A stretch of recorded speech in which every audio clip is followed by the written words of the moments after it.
혼인, 가정과 교회, 김홍전. 10강, 하나님 말씀이 가르치는 여인의 덕 2. 잠언 31장 10절에서 31절. 오늘은 지난 시간에 이어 여인의 덕에 대해서 좀 더 생각해 보겠습니다. 이미 여러 차례 생각해 본 대로 혼인에는 남편과 아내의 지위와 역할이 자제합니다. 먼저 남자는 제사장답게, 다스리는 자답게, 또한 선지자답게 항상 자기 가정의 빛이 되고 복의 기관이 되고 지혜로 목적을 향하여 정돈해가는 능력을 발휘하는 사람이 되어야 합니다. 여자 또한 복의 기관이 된 점에서는 남자와 다를 바 없습니다. 여자니까, 제사장이 아니고 남자니까. 제사장이고 그런 것이 없습니다. 우리는 모두 다 제사장이고 모두 다 중보자 예수 그리스도의 여러 직임을 같이 나누어 가지고 있습니다. 그러나 그것은 남녀를 불문한 개인으로서 지위와 임무입니다. 그런 개인의 지위와 역할의 터 위에서 가장은 가정이라는 공동체를 대표해서 다스리는 자가 되고 중보자가 되고 가르치는 자가 되어야 합니다. 바로 이런 점에서 여자도 가정이라는 공동체에서 아내로서 맡은 독특한 지위와 역할이 있습니다. 오늘은 여자가 가정에서 아내로서 지니는 지위와 역할에 필요한 품성을 생각해 보려고 합니다. 성경은 여인의 덕에 대해서 여러 가지로 잘 가르쳐 줍니다. 그것을 여기저기 유래를 들어가면서 공부를 하자면 많은 시간을 요할 것이므로 오늘은 잠언에 있는 몇 가지 말씀을 중심으로 생각하겠습니다. 잠언에는 덕이 있는 여인뿐 아니라 이방 여인이라든지 혹은 방탕한 여인에 대한 이야기도 많이 있습니다. 그런 것을 지금 여기서 특별히 공부할 것이 없고 다만 예를 들어본다면 방탕한 여인에 대해서는 잠언 2장 16절에서 19절, 6장 24절, 23장 27절에서 28절 등의 그리고 이방 여인에 대해서는 7장 5절에서 27절에서 이야기하고 있습니다. 이방 여인은 하나님의 거룩한 말씀으로 거듭나지 않고 이교적인 행습 가운데서 그냥 살아가는 여인입니다. 그러한 까닭에 하나님 나라의 거룩한 뜻을 모르고 강교하고 폐역하고 유혹하고 호리하는 여인을 가리켜 이방 계집이라는 말로 종종 표현하였습니다. 그런 여인들에 대해서는 다른 기회에 보기로 하고 오늘은 우리가 해가는 공부에 실질상 중요히 적용되는 말씀들을 보겠습니다. 잠언 9장 13절에서 18절에는 미련한 여인의 이야기가 나옵니다. 미련한 계집이 떠들며 어리석어서 아무것도 알지 못하고 자기 집 문에 앉으며 성읍 높은 곳에 있는 자리에 앉아서 자기 길을 바로 가는 행객을 불러 가로되 무릇 어리석은 자는 이리로 돌이키라. 또 지혜 없는 자에게 이르기를 도둑질할 물이 달고 몰래 먹는 떡이 맛이 있다 하는도다. 오직 그 어리석은 자는 죽은 자가 그의 곳에 있는 것과 그의 객들이 음부 깊은 곳에 있는 것을 알지 못하느니라. 이 말씀이 가리키는 어리석은 자가 교회 밖에서만 있고 교회 안에는 없다고 생각하기 어렵습니다. 우리는 때때로 교회 안에서조차 심히 어리석은 여자들 보게 되는데 그들은 평소에는 그렇지 않다가 특별히 무슨 문제가 있을 때면 굉장히 떠들고 사납고 또 악다구니를 쓰면서 그것이 자기가 나설 자리인지 아닌지 그것이 얼마나 신성한 자리인지를 알지 못하고 나서는 것을 종종 보게 됩니다.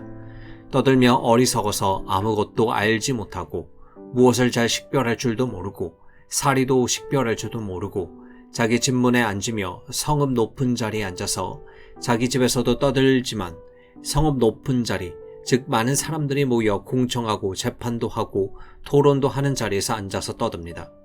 성읍 높은 자리라고 하면 오늘날의 의미로 무슨 성 꼭대기라기보다는 공회, 공중 집회소 혹은 예배당 같은 곳을 가리키는데 미련한 여자는 보통 때에는 가만히 있는 듯 하지만 일단 유사할 때는 굉장히 성내고 떠들고 야단내고 하는 것입니다. 민주주의의 시대라 해서 남녀 동권이라고 하면서 교회에 무슨 문제가 있을 때 덮어놓고 나서 시끄럽게 떠드는 것을 가끔 보게 됩니다. 위에 잠언 말씀에 나오는 대로 그런 여자들은 사실상 아무것도 알지 못하면서 성읍 높은 곳에 있는 자리에 앉아서 자기 길을 바로 가는 행객을 불러 내 말을 들으라 합니다. 그때 귀가 솔깃하여 쫓아와 그 말을 듣는 사람은 어리석은 자입니다. 지혜 없는 자에게 이르기를 도둑질한 물이 달고 몰래 먹는 떡이 맛이 있다 하는도다. 이 말은 간단히 말 같지만 세상에 참으로 있기 쉬운 왜곡입니다. 세상 사람들이 어떤 목적에 도달하기 위해서 잠깐이나마 불의를 다 행하는데 우리도 잠시 자행한들 무엇이 나쁘겠는가 하는 것입니다. 이런 것이 오늘날 한국교회에 참으로 많이 있습니다. 여자만 그러는 것이 아니지만 여자들이 설레고 패를 짓고 돌아다니면서 저지르는 해악은 참으로 큽니다. 최근에도 저는 어떤 큰 교회에서 주로 여자들이 하나님 말씀의 본의를 모르고 자기들의 비에 안 맞는다고 해서 목사를 배척하는데 그 목사는 바로잡고 바로 해보려고 하다가 여자들 그룹 때문에 도무지 일을 할 수 없게 되었다는 이야기를 들었습니다. 그 여자들은 높은 식견이 있다든지 판단의 명확성이 있다든지 하지도 않으면서 그저 텃세를 가지고 패를 짓고 세력을 지어다니면서 하는 말이 자기들 식으로 하지 않는 것은 틀렸다는 것입니다. 도둑질한 물이 달다. 그리고 몰래 먹는 떡이 맛이 있다. 이것은 사람의 역기심을 자극하는 말입니다. 도둑질해서 몰래 먹음으로써 일종의 모험적인 역기심을 만족시킨다는 감각주의적인 태도입니다. 우리나라 같으면 무엇하러 물을 도둑질해서 먹느냐 하겠지만 이스라엘이라는 나라는 물이 참 귀한 나라인 까닭에 어느 때는 물이 거의 생명선이라고 할 만큼 귀중합니다. 요즘에도 깊은 우물을 파고 거기서 물을 끌어올려 수도같이 공급하는데 물이 참 귀하니까 어떻게 하든지 물을 절약하라는 표들이 사방에 붙어 있습니다. 가령 세수를 하더라도 우리나라에서처럼 함부로 많이 쓸 수 없습니다. 여러분은 중국에서도 물이 그렇게 귀했다는 이야기를 들었지요. 추운 겨울에는 물이 모두 얼어서 구하기가 힘드니까 물 한 그릇으로 여러 사람이 몇 번이고 씻고 또 씻고 한다고 합니다. 어떻게 그렇게 하겠느냐 하지만 물이 없는 데서는 별 수 없습니다. 6.25 사변 때 부산으로 피난가서 물이 없어서 고생한 이야기가 얼마든지 있습니다.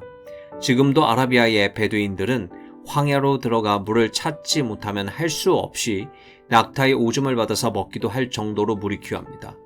그러므로 물을 도둑질한다는 것은 팔레스타인 같은 지역에서 양식을 도둑질하는 것보다 더 나쁜 일입니다.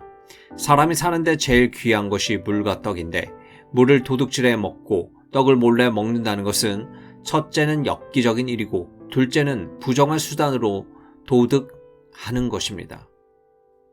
부정한 수단으로 도둑한 물이나 그렇게 취한 떡이 맛이 있다고 하는 것입니다.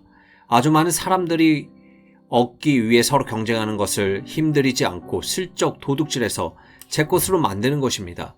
이것은 옛날 팔레스타인에만 있었던 일이 아니라 오늘날에도 얼마든지 있는 일입니다.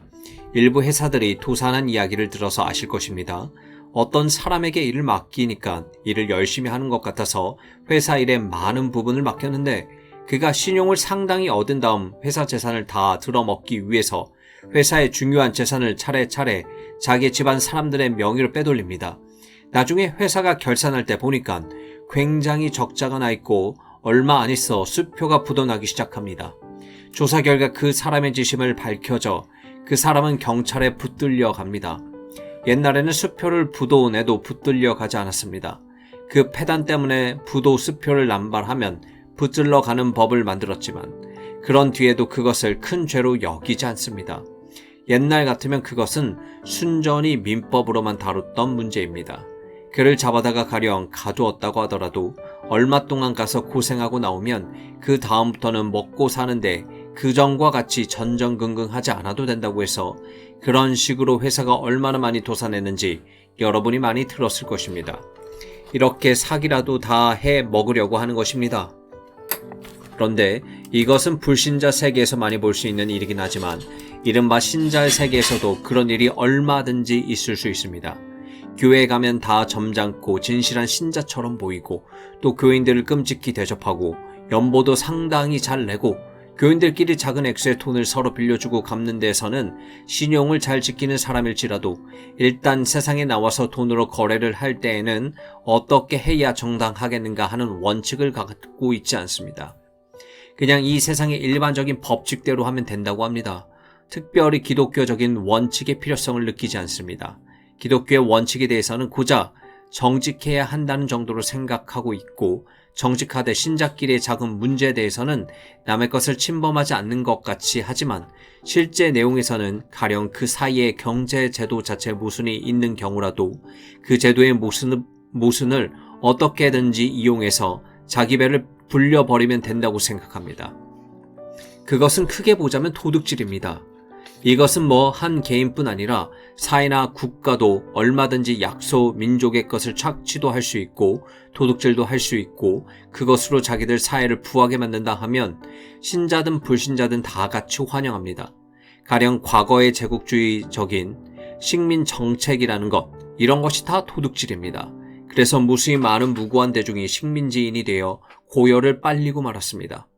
그렇지만 그것에 대해서 누가 논란을 합니까? 교회가 논란을 합니까? 그런 일 없습니다.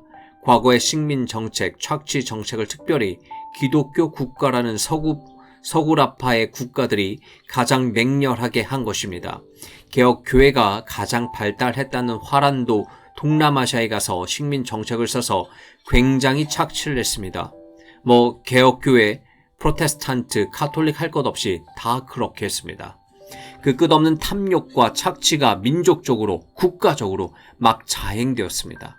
그리고 그들은 그것으로 얻어진 경제적인 부를 다 같이 좋다고 하며 누렸습니다. 이것은 도둑질한 물이 달다는 태도와 다를 바가 없습니다. 식민지의 자원을 탈취하고 노동력을 착취하여 그로 말미암아 전 국가의 경기가 상승되고 화폐 회전 속도가 빨라지고 경제 유난히 잘 될 때 교회는 거기에 대해서 하나님 참 감사합니다 하면서 그전보다 좋은 옷들을 입고 잘 먹고 예배당도 번들번들하고 의리의리하게 치장하고 살았습니다. 이러한 윤택한 생활은 자기들의 근로에서만 되는 것이 아닙니다. 이렇게 부당한 방법으로 세상의 부를 한쪽으로 편중시키는데 그것을 누가 도둑질이 아니라고 할 수 있습니까? 어떤 개인이 자기 사이에 모순된 제도를 극단적으로 악용해서 자기 배를 채우는 것도 그것과 다를 바 없습니다. 될 수 있는 대로 그런 데서도 바른 정신과 바른 원칙을 적용해 보려고 애를 쓰는 자취는 도무지 약에 쓰려고 해도 찾아볼 수가 없고 어떤 제도가 되었든지 그 제도의 약점을 이용해서 자기를 정당화하면서 자꾸 부를 축적해 나가는 태도, 이런 것이 집단이든 개인이든 다 있는 것입니다. 일제시대에는 일본 침략자들이 만주나 중국을 침략해 들어가려고 군비 확충의 혈안이 된 적이 있었습니다. 그러다가 나중에는 단기간 내에 다량의 군비를 생산하기에는 가동력이 미치지 못하니까 모든 철공소의 대포알을 깎는 일을 조금씩이라도 다 맡겼습니다. 그리고 전에는 미국에서 수입한 선철을 대포알의 원료로 쓰다가 미국이 그것을 보내지 않게 되니까 그 다음에는 국내에 있는 쇠 부스러기를 샅샅이 찾아 걷어들였습니다. 예배당마다 종을 다 떼내라고 했습니다. 나중에는 그것도 모자라니까 우리나라 사람들이 겨울에 쓰는 식기를 다 내놓으라고 그러지 않았습니까? 심지어 수저나 젓가락까지 다 거두어갔습니다. 그것을 다 모아서 대포알을 만들었습니다. 이런 일은 그 전체의 목적과 계획이 악한 것입니다. 그러나 교회의 장로든지 집사든지 그때 철공소를 하거나 관련 사업을 하던 사람들은 그 기회에 편승해서 날개가 돋친 듯이 돌아다니며 그것을 주선하고 자기들이 조금이라도 하청을 못 받아 애를 쓰고 선반 몇 개에 갖다 놓고서는 공장을 갑자기 뚝딱뚝딱 차린 다음에는 대포알을 깎아주느라고 정신이 없었습니다. 그러면서 교회에 와서는 가장 진실하고 가장 신령한 신자 노릇을 했습니다. 교회가 그렇게 핍박을 당하고 있는 순간에 핍박을 하는 사람들이 핍박하는 무기를 만드는 데 적극적으로 가담한 것입니다. 교회에 와서는 일자의 핍박자들이 얼른 물리치고 우리나라가 바로 서야 하겠다는 말에 동조하고 밖에 나가서는 핍박자의 자기 세력 구축에 밑담에서나마 가담을 하는 이런 이중생활을 다 한 것입니다. 그러나 아무도 그런 사람들에 대해서 이중생활을 한다고 탓하지 않았습니다. 그것 이중생활 아니냐고 그랬더니 오히려 그것이 무슨 이중생활이냐고 반박을 했습니다. 사람이 작은 거짓말하고 돌아다닌다고 욕은 할지언정 그렇게 거대한 착취자, 침략자의 편승에서 치부를 하는 것에 대해서는 나무라지 않았던 것입니다.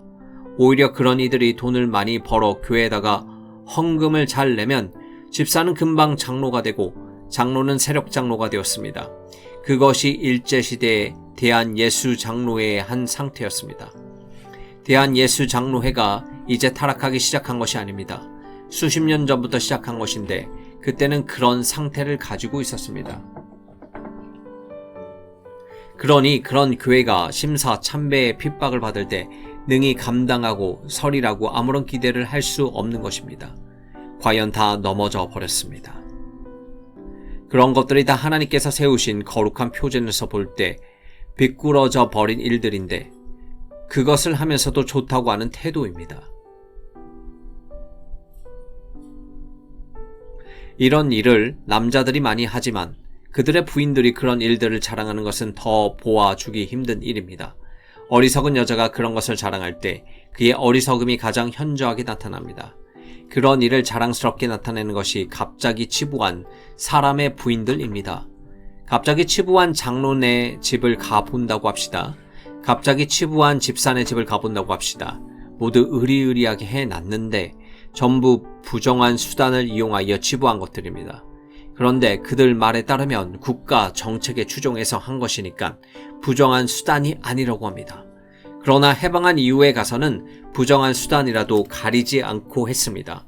왜냐하면 외국 물자 수입한 것을 법망을 뚫고라도 빼돌려서 치부해 놓으면 얼마만큼 시간이 지난 다음에 기정사실화되면 그 책임을 묻지 않게 되었기 때문입니다. 정상적인 방법으로 돈을 번다면 대체 불과 한 5년이나 10년 이내에 어떻게 평범한 사람이 온 국민의 입에 오르내리는 거부가 될 수 있습니까? 그런 갑작스런 부의 축적이라는 것은 건전한 경제체제에서는 있을 수 없는 이야기입니다. 그러나 어떻게 그 사람이 신자라고 해서 그 집에 찾아가면 그것을 자세하고 뽐냅니다.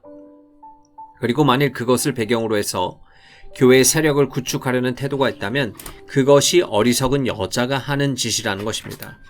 무식해서 아무것도 모르면서 그런 어리석은 짓을 하는 것입니다. 성경은 그런 사람들을 지목해서 어리석은 여자라고 합니다. 여러분은 그런 일이 하나 둘이 아니라는 사실을 아셔야 합니다. 어떤 수단이라도 써서 치부하면 되지 않느냐는 것입니다. 신자로서 해서는 안 될 일이라도 자기는 한계 기업으로서 기정사실화하고 앉아서 돈을 벌고 세력을 잡으면 그만 아니냐는 것입니다. 그런데도 신통하게 교회는 교단은 그런 이들을 세력 장로로 모셔 앉혀버리는 것입니다. 그러니까 더 날개 돋친 듯이 자랑하고 다닙니다. 잠언은 그런 것을 아주 명확하게 이야기하고 있습니다. 어리석어서 아무것도 알지 못하고 자기 집 문에만 앉아서 뽐내는 것이 아니라 공청에 앉아서 다른 사람 앞에서 보란듯이 뽐내고 봐라 내가 얼마나 훌륭하냐 하고 사람들에게 보이는 태도가 결국은 무엇을 말하고자 하는가 하면 이렇게 해서 돈을 모아 큰 세력을 가지고 있으니까 당신네들 보기에 좋지 않냐? 당신네들도 그렇게 해라. 그런 이야기입니다. 다른 사람들로 하여금 부럽게 만듭니다. 그것을 보고 부러워하는 사람 역시 어리석은 사람입니다. 무릇 어리석은 자는 이리로 돌이키라. 또 지혜 없는 자에게 이르기를 도둑질한 물이 달고 몰래 먹는 떡이 맛이 있다 하는도다. 자 봐라 이거 맛있지 않느냐? 얼마나 고소하냐? 이렇게 해서라도 치부해서 뽐내고 세력을 잡으니 얼마나 훌륭해 보이느냐? 세력을 사회에서만 잡는 줄 아느냐? 교회에서도 잡는다.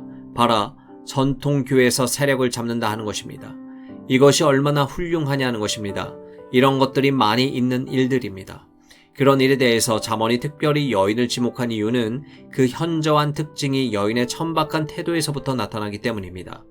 남편이 권력욕이 강하고 권모술수가 능해서 어떠한 부정한 수단이라도 다 써서 세력을 딱 잡아서 권좌에 앉으면 그 아내까지도 엊그제까지 아무것도 아닌 사람이 스스로 무엇이나 한 것 같이 뽐내고 돌아다니고 하는 것, 그런 것을 여러분도 다 보셨지요. 그것이 신자라고 해서 무슨 유해가 있습니까? 신자인 경우에는 더 너절합니다. 그런 일을 하도 많이 봐서 예도 많을 것입니다. 여러분은 과거에 한국의 많은 사람들이 기독교인이라고 하면서 권좌에 앉아 보고 권력을 얻게 되면 내행해서 언제든지 더 뽐내고 더 야단내고 하는 것을 많이 보셨을 것입니다. 그런 일들이 다 미련하고 어리석은 사람들의 하는 일입니다. 지혜 없는 자는 이웃을 멸시하나 명철한 자는 잠잠하느니라. 잠언서 11장 12절. 자기가 무엇이 좀 있으면 있지 그렇다고 다른 사람을 멸시할 까닭이 없는데 멸시하는 것입니다. 그 다음에 두루 다니며 한담하는 자는 남의 비밀을 누설하나 마음이 신실한 자는 그런 것을 숨기느니라. 말이 많은 사람들을 가리켜 하시는 말씀입니다. 이것은 여자만 그런 것이 아닙니다. 이런 것은 남자에게도 나오지만 대개 남자에게는 스케일이 크고 음성적으로 나오고 여자에게는 금방 겉으로 나옵니다. 말을 많이 하고 다니는 것에 대해서 말씀합니다. 말이 많으면 허물을 명키 어려우나 그 입술 제어하는 자는 지혜가 있느니라. 의인의 혀는 천은과 같거니와 악인의 마음은 가치가 적으니라. 의인의 입술은 여러 사람을 교육하나 미련한 자는 지식이 없음으로 죽느니라. 남의 말하기를 좋아하는 자의 말은 별식 같아서 뱃속 깊은 데로 내려가느니라. 밤에 집에 돌아가서 차라도 한 잔 먹은 것 같다는 말입니다. 차가 뱃속까지 쑥 스며들어가는 그 기분을 맛보듯이 남의 말을 하는 사람들도 그렇다는 것 말입니다. 거기에 비교해서 온유한 입술에 악한 마음은 낮은 은을 입힌 톡이니라 하는 말씀이 있습니다. 이 말씀도 말에 대한 교훈인데 마음은 악한데 겉으로는 부드럽게 말하는 사람은 낮은 은을 입힌 톡이니라. 토기에다가 껍데기만 질 낮은 은을 살짝 입혀놓은 것 같다는 것입니다. 감정 있는 자는 입술로는 꾸미고 속에는 괴휴를 품나니 그 말이 좋을지라도 믿지 말 것은 그 마음에 7가지 가증한 것이 있음이라. 게을로 그 감정을 감출지라도 그 악이 회중 앞에 드러나니라. 이건 역시 말에 대한 말씀입니다. 아름다운 여인이 상가지 아니하는 것을 마치 돼지코의 금고리 같으니라. 돼지코에 금고리를 걸어 놓으면 꼴불견일 것입니다. 아름다운 여인이 상가지 않은 것이 그런 꼴불견이라고 합니다. 아름다운 남자의 것이라기보다는 여자의 것입니다. 그런데 진정 아름다우려면 아름답기만 할 뿐 아니라 상가야 합니다. 절제가 있고 예의 바르고 정숙해야 합니다. 그런데 아름다운 여인이 상가지 않으면 돼지코에 금고리를 한 것 같다는 말씀입니다. 유독한 여자는 존영을 얻고 근면한 남자는 재물을 얻느니라. 남자가 부지런하면 재물을 얻는 것 같이 마음이 유독해서 항상 관용하고 남에게 덕을 베풀려고 하는 여인은 존영, 즉 높임과 영광을 얻는다는 말씀입니다. 다른 사람이 그를 높게 여기고 그에게 영광을 돌려주는 것입니다. 겸해서 28절에는 자기의 재물을 의지하지 말라고 합니다. 자기의 재물을 의지하는 자는 패망하려니와 의인은 푸른 잎사귀와 같아서 번성하리라. 어진 여인은 그 지아비의 면류관이나 욕을 끼치는 여인은 그 지아비로 뼈가 썩은같이 하느니라. 여자가 남편에게 욕을 끼치게 하면 남편의 속이 상해서 뼈가 썩는 것 같다는 이야기입니다. 그러나 어진 여인은 그 남편의 면류관이 되어줍니다. 그 남편의 관이 없을지라도 현숙한 부인을 가지고 있으면 마치 왕자에 앉아 있는 것 같다는 말씀입니다. 여기서 어질다는 말은 곧 관인데도 하고 그 다음에는 현명하다는 말입니다. 그런 여인은 현명해서 사리를 바로 판단할 뿐 아니라 또 판단해도 딱딱거리지 않고 마음이 인자롭습니다. 인자로우면서도 사리를 잘 판단하는 이런 여인은 남편에게 마치 면류관과 같은 존재입니다. 왕은 면류관을 씀으로써 그 신분을 표시합니다. 다른 사람은 다 보통 모자를 쓰는데 다른 사람이 쓸 수 없고 오직 왕만 쓸 수 있는 것이 면류관입니다. 이렇게 왕에게 면류관이 있듯이 남편에게는 어진 여인이 면류관과 같습니다. 어진 여인은 저마다 있는 것이 아닙니다. 어진 여인을 가진 남편이라면 마치 왕관이라도 쓰고 앉아있는 것 같다는 말입니다. 그것이 참 귀한 이야기가 아닙니까? 그러면 남편이 어떻게 어진 아내 때문에 권위를 지닐 수 있습니까? 실제로 그 사람의 부인이 현명하고 인자한 것을 다른 사람들이 다 알고 있을 때 가령 그가 별로 대단치 않은 사람이라 하더라도 그 부인 때문에 존경을 얻게 됩니다. 마치 왕이 대단치 않고 어리석은 사람일지라도 면류관을 쓰고 왕자에 앉으면 그 면류관 때문에 상당한 존경을 얻는 것과 마찬가지입니다. 이렇게 남편이 어리석은 사람일지라도 그 부인이 현명하면 부인의 현명함과 인덕으로 말미암아 존영이라는 보상을 나누어 받는 것입니다. 그것이야말로 부인의 덕으로 정신적인 재산을 얻는 것입니다. 남편이 지혜가 부족한 사람일지라도 사리를 판단해 나갈 때 부인의 훈수를 듣고 부인의 도움을 얻어서 잘해 나가는 것입니다. 그런 예를 간단하게 하나 들어볼까요? 조선시대 이야기인데 효정이 임금이 되기 전에 인조의 둘째 아들로서 병자 호란을 맞아 저 북쪽 청나라로 잡혀간 일이 있었습니다. 인조 때 청나라 태종 홍타이지라는 자가 10만 대병을 이끌고 막 몰려 들어와서 도성을 점령하고 하니까 임금이 도망을 하는데 먼저 내행들을 강화도로 피신시키고 자기도 그리로 건너가려고 하다가 청나라 군대가 먼저 그곳을 차단해서 할 수 없이 한강을 건너서 삼전도를 건너서 남한 산성으로 들어갔습니다. 남한 산성에 들어가 사방에서 근 완병을 모집하면서 어떻게 할까 할 때 좌천 최명길 같은 화해론자들의 주장이 득세해서 굴욕적인 화약을 했지만 특별히 끝까지 싸워 절개를 지키고자 주장했던 사막사, 즉 윤집, 홍익한, 오달제, 그새 척화씨는 다 청나라로 붙잡혀갔습니다. 인조왕의 아들들도 심양의 볼모로 잡혀갔습니다. 그러다가 청나라에서 왕자들 돌려보내기로 하고서 청나라 왕이 인조의 둘째 아들인 복림대군에게 묻기를 소원하는 것이 있으면 내가 들어주마 하니까 그가 대답하기를 같이 볼모로 잡혀온 사람들을 자기에게 주면 같이 데려가겠다. 그것이 내 소원이다 해서 볼모로 잡혀갔던 동포들을 데리고 나왔습니다. 큰 아들은 청나라 임금이 쓰던 벼루를 가지는 것이 소원이라고 해서 그 벼루를 받아왔습니다. 돌아온 후에 큰 아들이 그 벼루를 보이며 자랑하니까 임금이 야 이놈아 내가 내 자식이냐 하고 화가 나서 벼루로 때려 큰 아들은 그것을 맞아 병이 생겨서 죽고 둘째 아들은 자기 백성을 사랑했다고 해서 임금이 되었습니다. 그가 효종인데 그는 북벌에 큰 뜻을 두었습니다. 북쪽에 정벌해서 한번 원수를 갚아보자고 해서 사방에서 물자를 걷어들이며 묘책을 생각하다가 결국은 훌륭한 사람을 들여서 훈련대장을 삼아야 하겠다고 해서 이완 장군을 훈련대장으로 삼았습니다.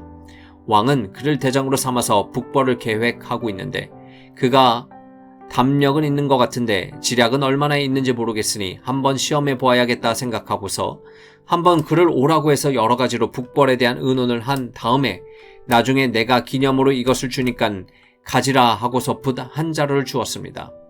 유아는 붓을 한 자루를 받고 집에 돌아왔습니다. 그는 얼마 전에 상처하고 다시 후실을 맞이한 터였습니다. 그런데 그 후실이 몸집이 크고 얼굴이 부처만하게 크고 눈이 막 부리부리하고 그러니까 당초에 보려고 하지 않았습니다. 처음부터 공방에 들어서 보려 하지 않고 있는데 이제 이 여인이 자기의 부군이 입조를 했다가 임금님과 장시간 중요한 국사를 논하고 돌아왔다는 말을 듣고 안에 있다가 비자를 보내서 안으로 좀 듭시라고 청했습니다.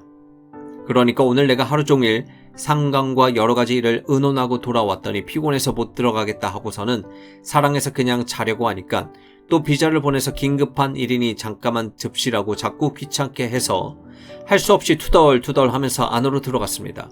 얼굴도 예쁘지 않고 몸집도 크니까 처음부터 정이 떨어지는 판이었거든요. 그래서 자기의 정실 부인이니까 어째 나를 오라고 그랬소? 지금 내가 대단히 마음이 초조하고 번거로운데 왜 오라고 하셨는가 말이오 하니 거기에 잠깐 앉으시지요. 그래서 아랫목에 앉으니까 부인이 옆으로 앉는 식으로 무릎 꺾어서 앉고서는 입조하셨나요? 하는 말에 뭐 입조한 것까지 참견하느냐 하고 생각하면서 그렇소 하고 화가 난 것처럼 얼굴을 잔뜩 찌푸리며 말했습니다. 그런데 이꼴에서 여러 가지 말씀이 계셨을 줄 압니다. 아녀자가 무엇을 하겠습니까? 만 무슨 특별한 일은 없었으니까 하니까 그래도 자기의 정실 부인인데 너무 퉁명스럽게 대하는 것이 미안해서 뭐 여러 가지 이야기를 했지만 여자들에게 하는 이야기가 아니지만 혹시 나올 때 뭐 주시는 것은 없던가요? 나올 때 무엇을 줘? 나올 때 상관께서 붓 한 자루를 기념으로 주셔서 내가 가져왔지. 그것 마침 여기 있구만. 그것 좀 보여주시오. 그러니까 아마 임금이 가지고 있는 붓이니까 어떻게 생겼는가 보고 싶어서 그런 줄 알고 여기 있어 하고서 불퉁명스럽게 혀를 툭툭 차면서 고개를 돌리고 앉으니까 부인이 그 붓을 요리조리 쳐다보더니 그것을 다듬이돌 위에 놓고 방망이로 탁 때린다 말입니다. 그러니까 아니 그것은 상관께서 내리신 것인데 그렇게 함부로 하느냐 하고 하자 피식 웃으면서 그것을 탁 캐뜨리면서 보니까 그 속에 무슨 종이 쪽지 하나가 들어있었습니다. 그것을 쏙 빼냈거든요. 그 하는 일이 처음에는 놀랍고 괘씸하다가 가만히 보니까 이상하거든요.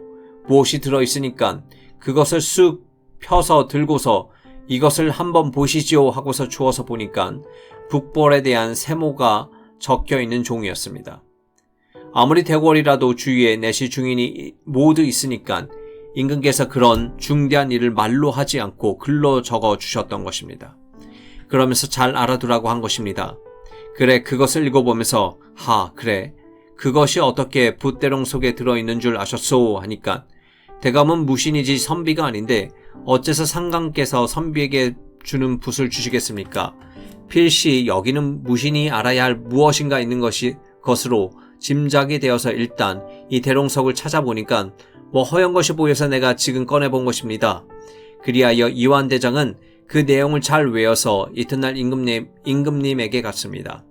임금님이 밤에 여러 가지로 잘 생각하였느냐 하자 그는 그것이 북벌에 대한 이야기인 줄 알고 예 하자 대체 어떻게 하면 되겠지 하니까 임금님이 그려준 것을 다 외워서 상감께서 하감하시고 하찰하신 대로 이것을 이렇게 하고 저것은 저렇게 하는 것이 참 좋은 줄 압니다 하였습니다. 그러자 그것을 어떻게 알았단 말이오? 상감께서 제게 내리신 교서로 알았습니다. 내가 언제 주었는고? 그 붓을 주실 때 붓 속에다가 넣어주신 것을 알았습니다. 과연 정신이로군 하면서 임금이 그를 잔뜩 신용했습니다. 임금님이 그렇게 신임하고 칭찬하는데 가만히 생각해 보니까 그것이 자기 덕이 아니고 얼굴이 부처만하게 커서 자기가 싫어하는 자기 부인의 덕이란 말입니다. 야, 이거 내가 부인을 홀대해서는 안 되겠다 하고 돌아와서는 듭시라는 말도 없는데 부인의 방으로 떡 들어가서 여보시오, 부인 내가 사과하오. 그리고 내가 사실 불퉁명스럽게 했는데 내 잘못이오. 내가 부인의 덕으로 임금님께 가서 칭찬을 많이 듣고 그것을 내가 몰랐다면 오늘 사실은 이 자리를 유지했을지는 의문이에다 하면서 참 고맙다고 하니까 부인이 웃으면서 이것 하나만이 아닐 것입니다. 임금께서는 지금 대감을 취재를 하시니까 앞으로도 명심하십시오 라고 대답했습니다. 그런데 어느 날 밤에 갑자기 입궐하라는 명이 떨어졌습니다. 급한 일이 있으니까 대궐로 얼른 들어오라 해서 입궐을 하려고 사모 관대를 하고 조복을 갖춰 입고서는 들어가려고 하니까 부인이 갑자기 비자를 보내서 좀 듭시라고 말했습니다. 그러자 이제는 불퉁명스럽지 않게 좌우간 휑하니 안으로 들어가서 상감이 지금 입궐을 하라고 해서 이렇게 지금 조복하고 들어가는 것이니까 그런 줄 아시오 했습니다. 그러자 상감께서 이 밤중에 왜 입궐을 하라고 하는지 그러시는지 모르시지요? 그야 모르지요. 그런데 대감을 무엇을 입고 가십니까? 임금께서 가려면 이렇게 조복을 하고 가야 할 것 아닙니까? 아닙니다. 대감이 잘못 생각했습니다. 그 옷을 벗으시고 투구하고 갑옷을 입고 그 위에다 그 옷을 입고 가시지요.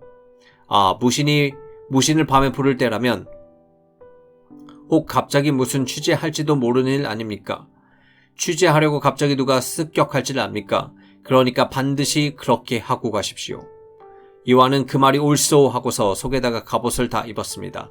그리고 투구를 딱 쓰고 사모를 들고 그 위에다 보통 조복을 딱 입고서 대궐에 이르러 아무개 입꼬리요 하고 들어가는데 임금이 있는 내하로 들려고 컴컴한 길을 한참 가는데 획하니 화살이 날아와 몸에 맞았습니다. 또 한참 가는데 획하니 화살이 와서 자기를 맞추고 그렇게 화살 여러 개가 와서 자기를 맞춘단 말입니다. 갑옷이 없었더라면 영락없이 그 화살에 넘어질 뻔했는데 조복 속에 입은 어린 갑옷 때문에 몸을 조금도 다치지 않았습니다. 그런데 그래서 나가서 임금님 앞에 부복하니까 경이 무사히 왔구먼. 들어오는데 무슨 일이 없었어 하니까 예, 아무 일 없었습니다. 몸은 상한 데가 없는가?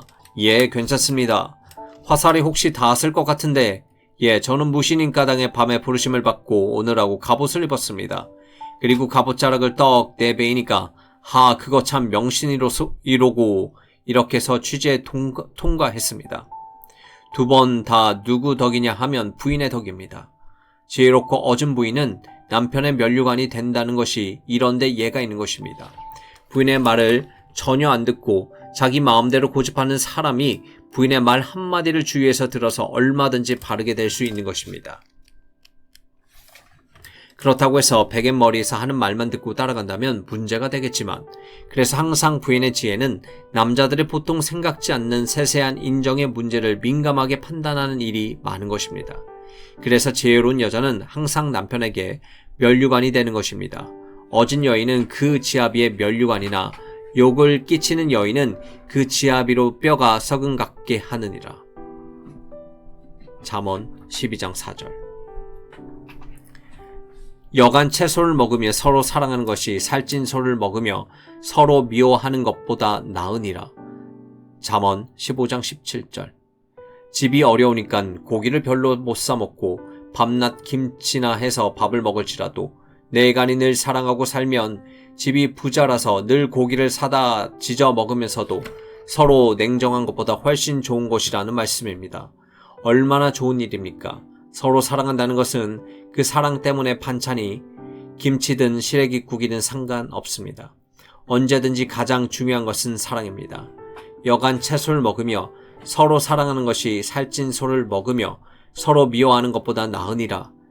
그야 말할 것 없지요. 살찐 소를 아무리 먹고 진수성찬을 밤낮 먹으면서도 남편은 남편, 아내는 아내, 속 다르고 겉 다르게 서로 냉정하고 서로 싸움하는 닭 쳐다보듯 쳐다보고 안 잡고 또는 그렇게 하고 살지는 않더라도 무서운 것은 무관심입니다.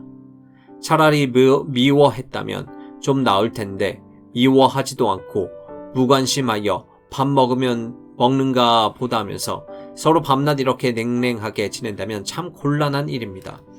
채소를 먹어가면서라도 사랑하고 살라는 것입니다.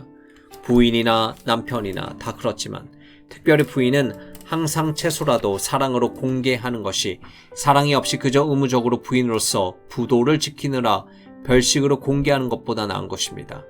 아내를 얻는 자는 복을 얻고 여호와께 은총을 받는 자니라. 그러면 혼인을 한 사람은 누구든지 다 그런 것입니까? 쥐과 재물은 조상에게서 상속하거니와 슬기로운 아내는 여호와께서 말미암느니라. 슬기로운 부인은 총명하여서 무엇을 할 때 어떻게 행할지 얼른 판단합니다. 슬기라는 것은 그냥 꾀가 있는 정도가 아니고 사물을 바라볼 때 얼른 어떻게 해야겠다고 판단해서 만시지탄이 없이 일을 잘 처리해 나가는 것을 가리킵니다. 이렇게 하는 여인이 슬기로운 아내입니다. 아주 머리가 명석하고 지혜롭다는 것입니다. 쥐과 재물은 조상이 물려주지만 이러한 아내는 하나님께서 친히 주시는 것입니다. 이 말씀과 아내를 얻는 자는 복을 얻고 여호와께 은총을 받는 자니라는 말씀은 어떤 아내가 되었든지 덮어놓고 혼인을 하는 모든 사람을 통틀어 하신 것이 아니라 참으로 그런 슬기로운 아내를 얻는 것이 여호와께 은총을 받는 것임을 가리키는 것입니다. 요즘 우리는 혼인 부재의 현상을 종종 보게 됩니다. 이혼 문제는 접어두고 부부가 함께 사는 경우라 할지라도 사실상 이혼 상태, 혼인 부재 상태가 많습니다. 둘이 이혼하고 헤어져서 사는 것이 아니라 함께 살면서도 혼인 부재입니다. 혼인하고 사는 사람 같지 않습니다. 남편은 남편 같지 않고 아내는 아내 같지 않습니다. 한 여자와 한 남자가 그냥 같이 사는 것뿐입니다. 왜 그렇습니까? 혼인 본래의 의의와 가치를 그 가정이 만들어내고 있지 않기 때문입니다. 그런 경우는 법률상의 아내는 될지언정 진정한 의미의 아내는 아닙니다. 아내를 얻는다 할 때는 그 사람이 법률상의 아내가 아니라 사실상 아내 노릇을 하는 사람을 얻는다는 것을 말하며 그런 아내를 얻는 것이 여기서 말씀한 대로 여호와께 은총을 입는 것입니다. 하나님이 우리에게 은총을 주시는 중요한 한 가지 그런 아내가 있다는 사실입니다. 독처하지 않고 아내가 있다는 것입니다. 그리고 아내가 있으니 의롭지 않다는 정도가 아니라 참으로 돕는 배필이 있다는 것입니다. 그저 한 여자와 같이 산다는 그런 이야기가 아닙니다.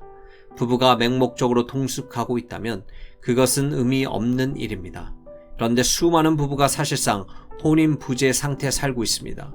왜냐하면 혼인 본래 원칙이라는 것이 도무지 적용되어 있지 않고 거기에 부부의 도라는 것도 적용되어 있지 않고 또 가정의 목적과 성격이라는 것을 명확하게 가지고 있지 않기 때문입니다. 그저 하나의 공동사회를 형성해서 자식 낳으니까 사는가 보다 하는 정도입니다. 가정의 의의나 목적이나 성격을 인식하지 못하고 살아가는 상태입니다. 허다한 가정이 그렇습니다.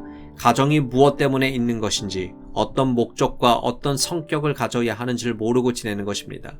그 문제에 대해서 언제 배운 일도 없고 거기에 대해서 심각하게 생각한 일도 없이 그냥 둘이 붙어서 사니까 사는가 보다 하는 것입니다.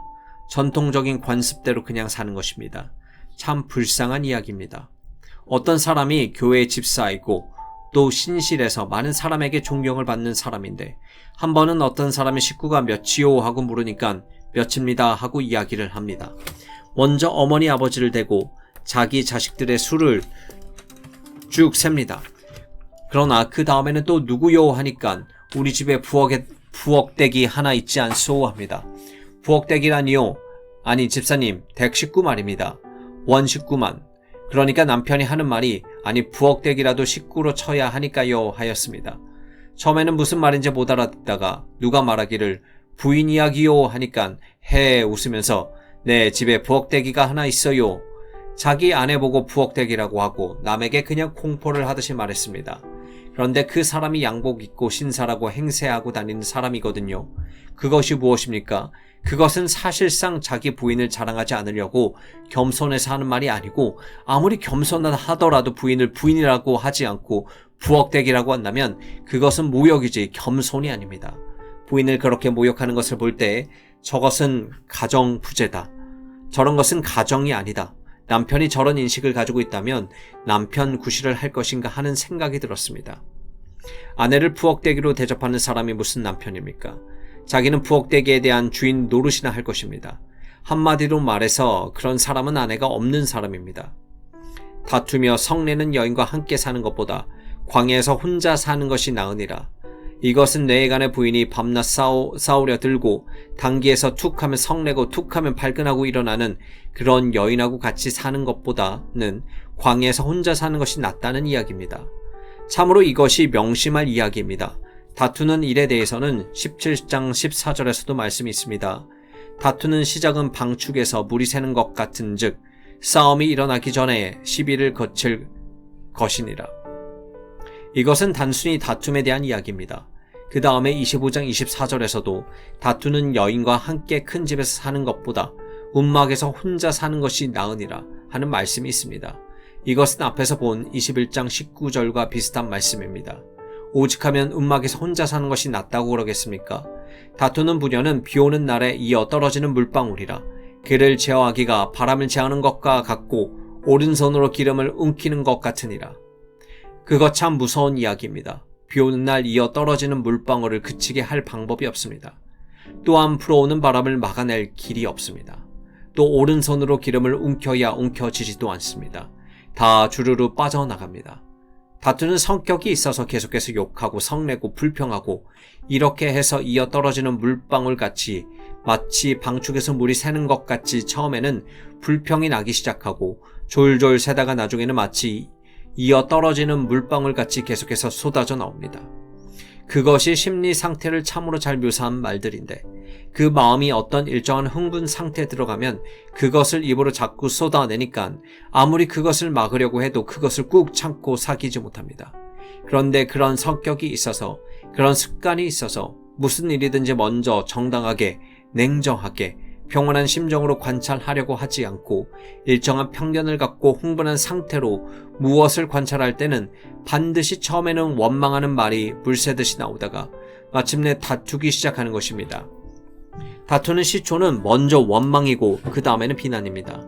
비난한 다음에는 상대가 거기에 대해서 변명을 할 때 그것을 이제 공격하기 시작합니다.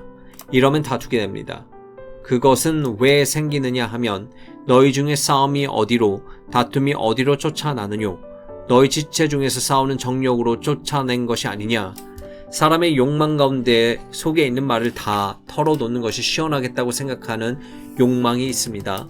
이런 욕망을 자제하지 못하고 때와 장소를 가리지 않고 병에서 물 쏟듯이 쏟아내는 그런 여인과 함께 사는 것보다는 차라리 광야에서 혼자 사는 것이 낫고 차라리 움막에 가서 혼자 사는 것이 낫다고 가르치는 것입니다. 이런 비난이나 다툼은 의식적인 계획하에서 나오는 것이 아니라 성격이 원래 그렇기 때문에 나옵니다. 그런 사나운 기질은 두뇌가 명석하다든지 명석하지 않다든지 그런 것과는 상관이 없습니다. 명석하면 명석한 만큼 조건을 잘 지적해서 그 기질을 드러낼 것입니다. 조건을 잘 드러내서 수재하고 토제하는 것입니다. 그러나 머리가 멍청하면 멍청한 대로 또한 공격하는 것입니다. 알지 못하면 알지 못하는 대로 그러고 알면 아는 대로 공격합니다. 이것은 사람이 지혜롭다든지 머리가 명석하다든지의 문제가 아니고 그 사람이 싸우는 정욕 때문에 그런 것입니다. 그런 것이 강하게 작용하는 사람이 있습니다. 보통 우리가 그런 사람을 사나운 사람이라고 말하는데 여인이 이렇게 맹약한 것이 가장 비천합니다. 그렇다면 그 반대로 온순한 것, 마음이 온화하고 인자한 것이 가장 높은 덕입니다. 관대하고 모든 것을 잘 참고 마음으로 인자하게 덮어둔다는 것입니다. 맹악은 그 반대로 가장 비천합니다. 잠언은 분명히 다투는 여인과는 살 수 없다고 가르칩니다. 다투는 여인하고 산다면 광야에 가서 혼자 사는 것이 낫다. 다투는 여인하고 사느니 차라리 움막에서 혼자 지내는 것이 낫다. 이렇게까지 강하게 이야기하는 것입니다. 이상과 같이 여인의 덕에 관련된 말씀들을 보았는데 남편으로서는 물론 말할 것 없이 아내에 대한 사랑이 중요합니다. 사랑은 모든 허물을 가린다고 하였습니다. 미움은 다툼을 일으켜도 사랑은 모든 허물을 가리우느니라. 잘 다투는 사람이 결국 사랑을 하지 않는 것이 아니겠습니까? 그 사랑이 안정되어 있지 않고 늘 화동이 많아서 애와 중이 뒤섞여 있습니다. 그래서 마음을 가운데 순간적이라도 미운 생각이 나면 직접적인 원망과 불평을 하고 나서게 됩니다. 이렇게 마음은 다툼을 일으키지만 사랑은 허다한 죄를 가린다고 했습니다. 사실상 참된 사랑이 마음 가운데 깊이 있을 때는 그런 것들이 문제가 되지 않습니다. 어떤 사람이든 혼인할 때 사랑이 전혀 없이 시작하는 경우는 드뭅니다. 처음 혼인할 때는 다 사랑하고 지냅니다. 특별히 서로 연애하고 혼인을 했다면 연애할 때 나누었던 열렬한 사랑이 있는 터라 혼인한 후 시간이 지난 권태증이 생긴다 할지라도 얼마 동안은 사랑해보는 것입니다. 문제는 연애했을 때 가지고 있는 뜨거운 사랑이 순화되고 거기에 하나님의 거룩한 사랑이 채워져야 할 것인데 하나님의 사랑으로 채워지지 않고 그냥 사람의 애정이라는 감정 가운데서 사는 동안에는 항상 애정이 교차하기 마련입니다. 이런 것은 우리가 다 잘 아는 심리입니다. 한 사람이 24시간 동안 1초도 안 빼놓고 사랑만 계속한다는 것은 사람의 사랑에는 없습니다. 아무리 사랑하는 대상이라도 미울 때가 있습니다. 미울 때는 또 지독하게 미운 수가 있는 것입니다. 거의 본능적으로 사랑하는 부모 자식 간의 사랑도 자식이 미울 때는 굉장히 미운 것입니다. 어디 가서 죽어버렸으면 좋을 만큼 그런 증오심까지라도 생기지 말라는 법이 없습니다. 영조가 어째서 자기 아들 사도세자를 추격했습니까? 자기 친자식인데 말입니다. 반대당과 결탁해서 돌아다니면서 무슨 괴상한 짓이나 돌아다닌다고 죽이고서는 나중에는 눈물을 흘려가면서 후회를 했지요. 그것 때문에 자기 손자 정조를 특별히 사랑했습니다. 그렇지만 영조는 자기의 딸 가운데서도 미워하거나 사랑하는 사람이 있었습니다. 미워하는 딸이 대궐 담밖에서 따로 살았는데 영조는 세수하고 남은 더러운 물을 꼭 그쪽으로 집어 던졌다고 합니다. 영조는 괴팍한 사람입니다. 더군다나 나이 80이 되어 노망이 들어서 괴팍한 짓을 잘했습니다. 그리고 이쪽 딸 하나는 오면 무엇이든지 공여를 잘하고 그러니까 좋아했지만 이쪽 딸은 사실상 크게 잘못한 것이 없어도 덮어놓고 세수한 물까지 그쪽으로 내버리는 그런 처지입니다. 여러분은 고문에서 그런 이야기를 보았을 것입니다. 그러한 일들이 사람에게 있는 일입니다. 자기 친자식에게도 그러는데 내간에 더군다나 그런 일이 안 생기겠습니까? 우리가 가지고 있는 우애나 사랑 혹은 친족애가 성신의 역사로 말미암아 인쳐지고 소금을 치듯이 고르게 되고 하나님의 거룩하신 능력으로 지지되기 전에는 사람의 사랑만으로 지속적인 사랑을 유지할 수 없습니다. 사람의 사랑만 가지고는 애정이 항상 교차해서 미워했다가 또 좋아할 때는 참 좋아했다가 그것을 당최 신용할 수 없습니다. 거기서 미움이 생기고 미움은 다툼을 일으키고 그러는 것입니다.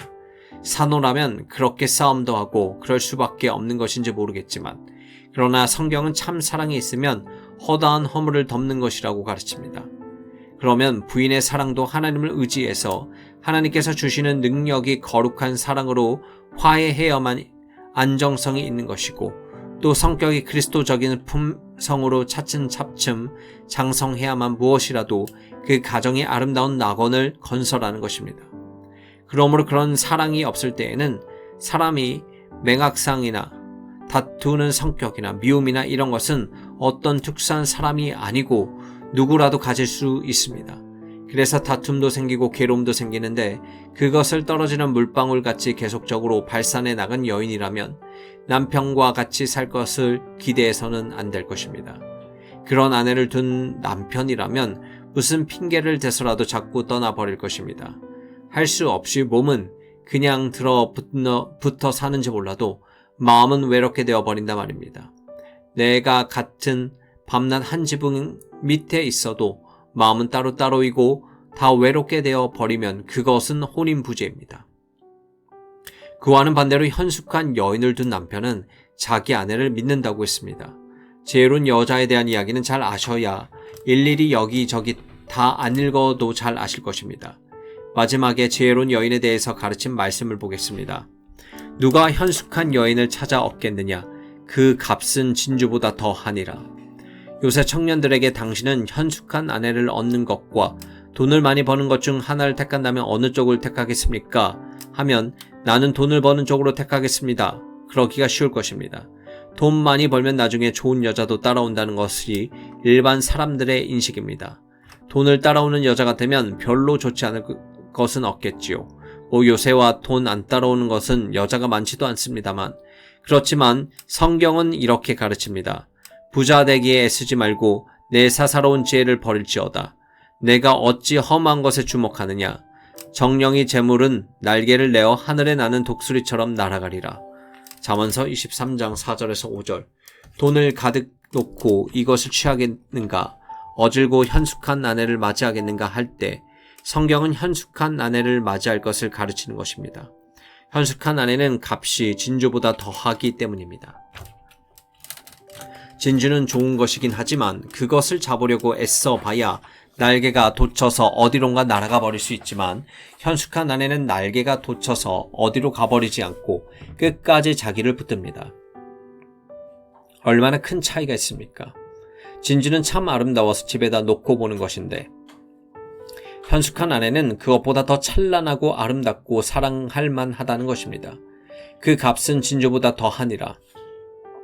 그런 자의 남편의 마음은 그를 믿나니 산업이 핍절지 아니하겠으며, 그런 자는 살아있는 동안에 그 남편에게 선을 행하고 악을 행하지 아니하겠느냐. 그러한 부인은 부지런하게 일을 해서 자기 가정에 속한 모든 사람에게 후한 덕을 다 끼치는 것입니다. 입을 열어 지혜를 베풀며 그 혀로 인해 법을 말하며 살면서 체득한 인생의 참된 길을 다른 식구에게도 가르쳐주며, 또한 사랑이란 이렇게 진실로 봉사하여 실효를 내는 것임을 가르칠 것입니다. 어진 여인은 그 지아비의 면류관이라는 말씀과 같이 이러한 여인으로 말미암아 그 남편은 그 땅의 장로로 더불어 성문에 앉히며 사람의 아는 바가 됩니다. 모든 사람의 존경을 받는 위치에 앉게 되는 것입니다. 저는 남자가 훌륭한 자격과 능력을 가졌는데 부인을 잘못 만나서 사람들에게 버림을 받는 예를 여러 번 보았습니다. 제가 미국에 있을 때의 이야기인데, 전도도 아주 잘하고 점잖고 다른 사람의 존경도 받을 만한 훌륭한 목사님이 한 분 계셨습니다. 그런데 그분은 교회에서 당체 융합을 못했습니다. 그래서 할 수 없이 자기가 교회 하나를 지어 독립장로교회를 세웠습니다. 그래서 한번 찾아가 보았는데 이야기를 들었더니 문제가 부인에게서 나왔습니다. 교인들이 목사님은 좋은데 부인 때문에 우리가 도대체 어떻게 할 수가 없다라고 하면서 가르자고 할 때 갈려 나갔다는 것입니다. 그분은 제가 잘 아는 일본인 목사로서 공부도 많이 한 신학자였는데, 나중에 일본에 돌아가서 신학교를 세우고 교회도 세우고 하다가 오늘날은 자본주의자가 되어버렸습니다. 다른 친구들이 나중에 이야기를 하는데 그 부인 때문에 그렇게 되었다고 합니다. 본인도 생각이 좁지만 부인이 자꾸 충동을 해서 교회 밖으로 나가게 되었다는 것입니다. 제가 그 부인을 잘 아는데 미국에서 살던 일본인 2세로 말이 많은 사람이었습니다. 어떤 서양인 친구가 저를 보고 그 이야기를 전하면서 아이고 그 아무개 부인에게 질렸다 하는 것입니다. 부인이 앞서서 이러고저 하려고 하는데 아무리 여건을 존중하는 사이이지만 도에 지나치게 자기 남편을 제치고 일반적으로 일을 한다고 합니다. 그래서 문제가 안 될 것도 문제를 만든다는 것입니다. 그래서 그 사람에게 다른 동지들이 다 떠나버리고 나중에 일본 사람들끼리만 서로 모였다가 결국에는 그 사람들도 다 떨어져 나가고 지금은 그 사람 혼자입니다. 아무도 그를 가까이 않고 혼자 있다는 것입니다. 참 불쌍하게 되었습니다. 미국과 예루살렘에 가서 오랫동안 공부를 한 사람인데 참 아깝게 되었습니다.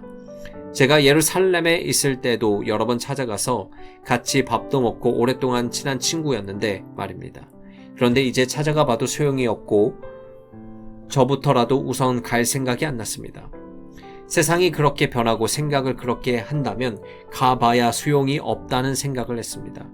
그전에는 내가 전화를 하면 을에 쫓아와서 자기가 담임하는 교회에서 설교를 꼭 한번 해달라고 해서 설교도 하고 잠도 자고 하는 친한 친구였지만 이제는 그 사람이 나에게 소개한 친구들이 오히려 내 친구들이 되었습니다. 지금은 그 친구들이 그에게서 다 떨어져 버렸거든요.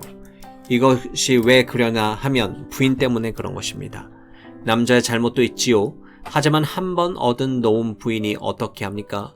아무리 남자가 잘 하려고 해도 소용이 없었습니다. 그렇다고 이혼할 수도 없지 않습니까? 부인 잘못 얻으면 큰 문제인 것입니다. 그러므로 혼인을 하려고 할 때 덮어놓고 자기가 좋다고 해서 하는 것이 아닙니다. 항상 경험도 많고 잘 관찰할 수 있는 통찰력이 있는 선배들이 잘 봐줘야 합니다. 이 사람이 성격상 약점이 있으니까 너 이것을 주의하라고 일러주어야 합니다. 나중에 일단 한번 혼인하면 참 고지를 만나는 것입니다. 다투지 않을지라도 말을 많이 하고 다니면 자연히 시비가 생기게 마련입니다. 그런 사람과 사는 것보다 광야에서 혹은 움막에서 혼자 사는 것이 좋다고 하였습니다. 반면에 부인이 훌륭하면 남편이 자연히 남에게 존경을 받는다는 것을 가르칩니다. 그 남편은 그 땅의 장로들과 더불어 성문에 앉으며 사람이 아는 바가 되며 부인이 훌륭하면 남편이 자기의 자격 이상으로 존경을 받는다는 것입니다. 잠언 31장은 그러한 부인에 대해서 계속해서 말합니다. 그는 배로 옷을 지어 팔며 띠를 만들어 상인에게 맡기며 능력과 종기로 옷을 입고 후의를 웃으며 입을 열어 지혜를 베풀며 그 혀로 인애의 법을 말하며 그 집안일을 보살피고 게을리 얻은 양식을 먹지 아니하나니 그 자식들은 일어나 세례하며 그 남편은 칭찬하기를 덕행있는 여자가 많으나 그대는 여러 여자보다 뛰어난다 하느니라. 고운 것도 거짓되고 아름다운 것도 헛되나 오직 여호와를 경외하는 여자는 칭찬을 받을 것이라. 그 손의 열매가 그에게 돌아갈 것이요 그 행한 일을 인하여 성문에서 칭찬을 받으리라. 성경은 이런 여인을 가리켜 훌륭한 여인이라고 합니다. 젊어서 이런 여인을 얻는다는 것은 참 귀한 것입니다. 그리고 젊어서 얻은 그런 여인에 대해서는 항상 귀하게 여겨야 하는 것입니다. 내가 젊어서 취한 아내를 즐거워하라. 그는 사랑스러운 안사슴 같고 아름다운 암노르 같으니 너는 그 품을 항상 족하게 여기며 그 사람을 항상 연모하라. 아내를 그렇게 항상 연애하고 살라는 말씀입니다. 기도.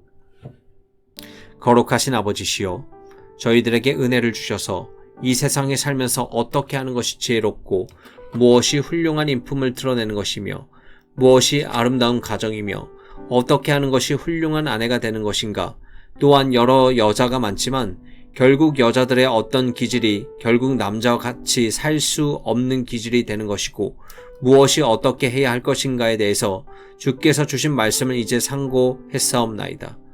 주께서 하와를 아담을 돕는 배필로 지으셨건만 하가 차츰차츰 대도에서 벗어나 자기뿐 아니라 아담까지 가장 큰 불행 가운데 들어가게 만든 동기가 되었사온데 그것은 하와의 기질이 연약하거나 천품이 부족해서 그런 것이 아닌 것을 저희들도 아나이다.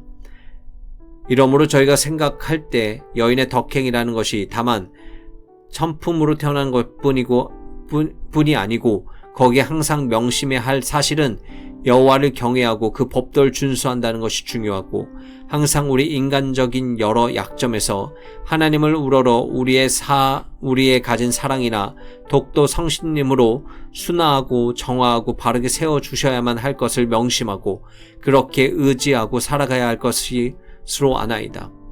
주여, 사람에게는 여러 약점도 있고 또한 여러 가지 강점도 있을지라도 강점은 세우고 약점은 눌러서 사람이 되는 것이 아니고, 우리의 강약간의 모든 것을 다 주께 내어놓고 주께서 저희를 온전히 쥐고 성신님으로 친히 역사하셔서 저에게 있는 영혼의 기능들을 그리스도적인 품성으로 바꿔 놓으시지 아니하시면 어떻게 할 수 없는 줄 아나이다. 주여, 우리의 사랑이 그리스도의 품성인 거룩한 사랑으로 화해하게 하시고 그것이 순수하고 아름다운 사랑이 되어야 할 것이옵나이다. 그렇지 않고는 항상 애증이 겸해서 교차하는 가운데 미움과 다툼이 있고, 한때 웃다가 한때 슬퍼하고 괴로워하고 시끄럽고, 이렇게 해서 항상 괴로운 생활을 하게 되나이다. 주여, 이것이 안정한 하나님의 거룩한 자태를 이루어야 할 가정의 원상이 아닌 것을 아나이다. 가정의 원상에는 하나님의 성신님이 친히 주장하셔서 거기에 하나님 나라의 평화와 따뜻함이 안위와 기쁨이 있어야겠사오니, 주님이여, 저희들이 다 각각 명심해서 저희들이 연약한 것을 고치려고 하는 것보다 인간 전체를 가지고 주께 나와서 주님의 거룩한 보좌 앞에서 이 수고하고 무거운 짐을 지고 가는 가정의 생활이나 개인의 생활을 주님의 손으로서 온전히 붙드시사 주님이 대신 짐을 지시고 우리에게는 그리스도의 품성으로 채워주시기를 간절히 기대하고 의지해야만 할 것을 아나이다. 이와 같이 저희가 본도로 돌아가게 하시고, 그리하여 진정으로 가정은 하나님의 영광을 위한 하나님 나라의 거룩한 빛과 사랑과 따뜻함과 아름다움을 나타내는 가장 중요한 단위로 이 사회의 한동안과 핵심이 되게 하시옵소서. 주여, 저희들에게 이와 같은 은혜를 주시사 가정이라는 기초적인 단위의 생활을 통해서 교회를 아름답게 하고 거룩하고 능력 있게 해야 할 사명을 내리심이 확신하나이다. 저희를 인도하시사 이 일을 소홀히 생각하지 않고 가장 중요한 문제로 알고 늘 거룩되이 인도하심을 받고 능력 주심을 기대하게 하옵소서. 주 예수님 이름으로 기도하옵나이다. 아멘. 1967년 12월 21일 목요일 공부.